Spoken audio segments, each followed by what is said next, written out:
আজকে রান্না হয়ে গেছে? হ্যাঁ, রান্না তো হয়েছে, একটু পাখার হাওয়ায় বসেছি। কি হাল অবস্থা, এখনো স্নান হয়নি। তুমি স্নান হলো কি? আজকে লাঞ্চ মেনু তোমাদের সাথে শেয়ার করি অবশ্যই। চলো, কি দেখতে পাচ্ছি না রোদটার জন্য।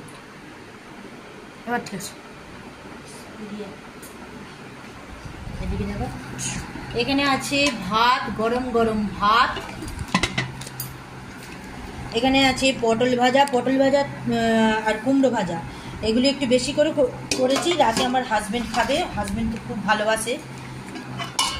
এখানে আছে মাছের ঝাল ছেলের আর আমার। আর এখানে আছে মাছের মাথা দিয়ে সমস্ত কিছু আনাজ দিয়ে পুঁই শাক চচ্চড়ি। এটা আমার ছেলে খুব ভালোবাসে।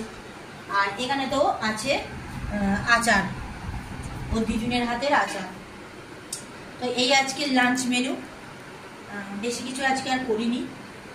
এই গরমে খেতেও ভালো লাগছে না বেশি কিছু, আর সময়ও হয়নি। এখন বাজে 2:10। তো এবার আমি স্নান সারবো, স্নান সেরে খাওয়া দাওয়া করবো। ছেলে আমার স্নান হয়ে গেছে, ওকে বললাম একটু তবলাটা প্র্যাকটিস করতে। আজকে যেহেতু শনিবার, তবলা টিচার আসবেন, তো তবলাটা একটু প্র্যাকটিস করতে বললাম। ঠিক আছে, চলো।